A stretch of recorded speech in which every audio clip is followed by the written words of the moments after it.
seu segredo não se revela ao que tem medo, mas ao que luta até o momento da fé chegar. Olá, sou a diaconisa Cléo Borges e este é o nosso videocast cristão No Limite da Fé. E hoje estamos sendo recebidas pela pastora Rai Lobato, grande mulher de Deus, intercessora, muito reconhecida no mundo evangélico. Pastora Rai. É um prazer, diaconisa Cléo, estar com você hoje nessa entrevista. Essa entrevista maravilhosa, né? Eu creio que será uma bênção. Eu Amém. Creio que não vai se limitar só a mim, com certeza vai ter outros convidados, né? E vai ser uma bênção esse videocast. Pastora Rai, já sabemos e já conhecemos a sua trajetória. Queremos saber um pouco mais de quem é a pastora Rai. A pastora Rai é uma mulher resiliente, é uma mulher que não desiste fácil, né?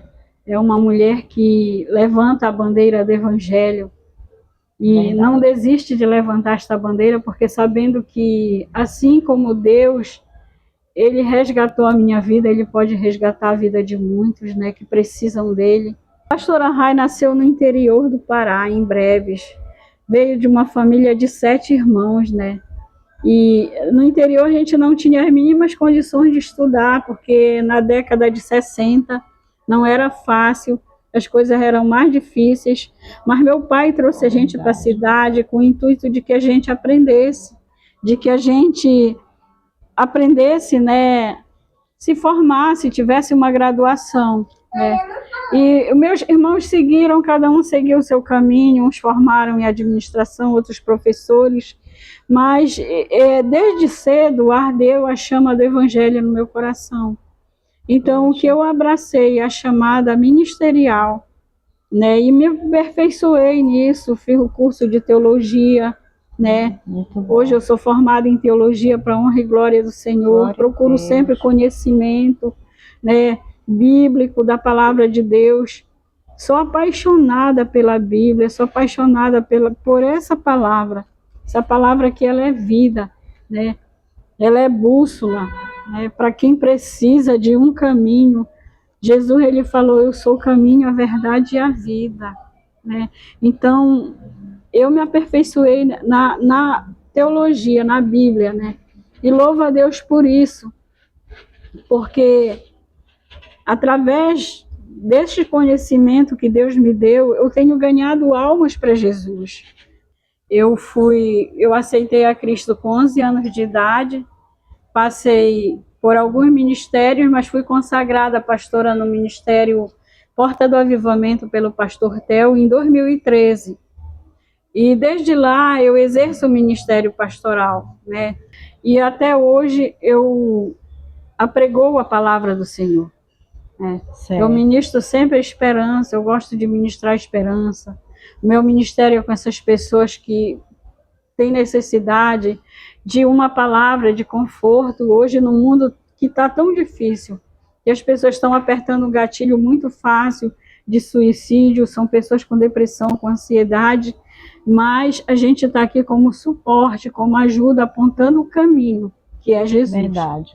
Ele é um ministério para levantar aqueles que estão caídos, aqueles que estão fracos, aqueles que estão sem esperança.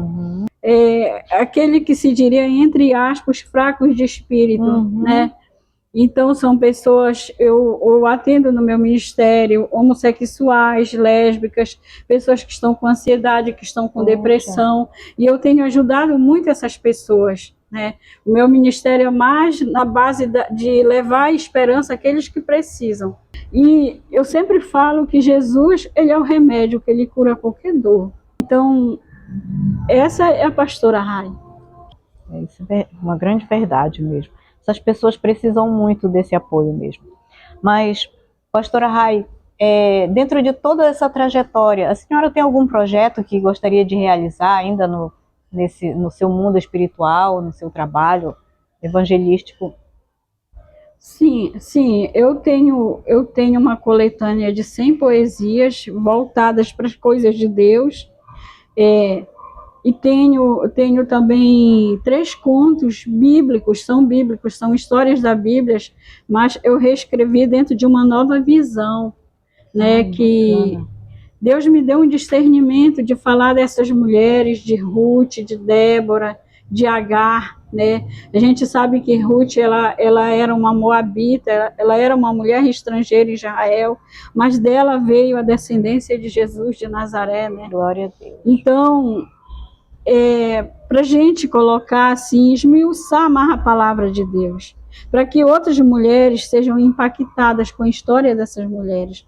Então, eu pretendo Verdade. sim, né, no nome do Senhor Jesus, publicar esses contos bíblicos, né, e publicar minha coletânea de poesias também. Amém. Vai ser possível, sim, em nome de Jesus, né? A sua trajetória, assim, até hoje, né, no mundo evangélico, como se deu, né? Como a senhora foi chamada, como foi o seu chamado? Eu desde criança, assim, eu já tinha o discernimento da palavra de Deus. Eu olhava um texto, eu já discernia a palavra do Senhor, né? Oh, glória. Mas depois eu fui me aprofundando, Glória a porque Deus. a gente tem que buscar o conhecimento, né? É verdade. A gente tem que ir profundo naquilo que aperfeiçoar o nosso chamado, aquilo que Deus colocou para a gente fazer, não fazer de qualquer jeito, mas fazer de uma forma que agrade o coração de Deus. Verdade, pastora. E, pastora, a gente sabe que mesmo a gente seguindo a Jesus, a gente tem algum momento que tem algumas coisas que acontecem na vida da gente que só Ele mesmo, né, para nos dar graça. E a gente chega assim naquele limite, né, de dizer que só Jesus mesmo ali. Alguma vez na sua vida a senhora já chegou assim no limite da sua fé? Sim, sim, por várias vezes, não foi só uma vez, mas a vez que eu acho assim que foi mais marcante na minha vida foi em 2018. Eu contraí uma doença que era inexplicável para os médicos, né? Então eu fiquei internada com infecção generalizada no hospital, né? Eu fiquei internada por 28 dias, foi quase um mês fora de casa. E os médicos faziam o exame e não descobriu o que eu tinha, né? Eu já ia operar de barriga aberta, tudo, mas Deus não permitiu. Glória a Deus. Né? Aí, na época, nessa época, não tinha ainda o exame da pancreatite aqui no estado. Tinha que ir para São Paulo para fazer um exame por nome dosagem de amilase. E quando foi feito o exame, deu que eu estava com pancreatite aguda. Né? E de pancreatite aguda, para sobreviver, é só milagre do Senhor. É mesmo, é? Então, eu digo que eu sou um milagre, né? Porque para quem esteve com infecção generalizada, eu sou um milagre de Deus, né? Então, Deus me deu a vida novamente. Então, eu fiquei no limite da fé.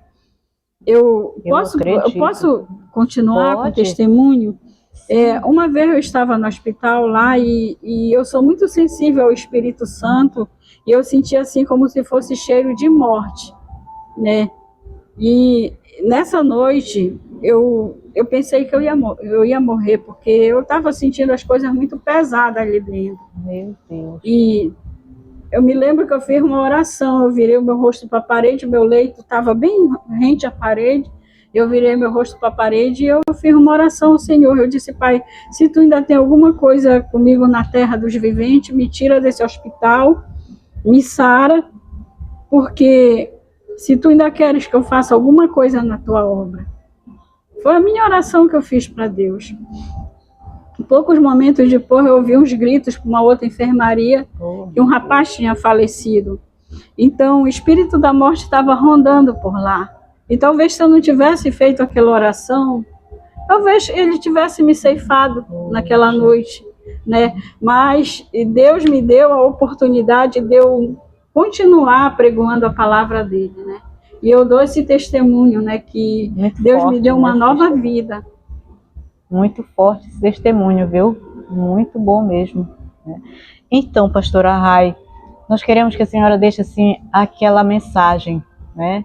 Por tudo isso que a senhora já passou, né, por esse testemunho muito forte, Que a senhora deixe a sua mensagem, né, para alguém que precisa conhecer Jesus, precisa de salvação, né, e fazer aquele chamado, né, aquela palavra que às vezes as pessoas precisam tanto ouvir.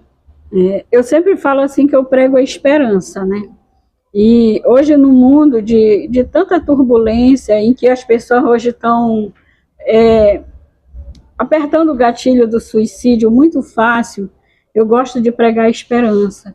Então, eu prego ali Abacuque, capítulo 3, versículo 17.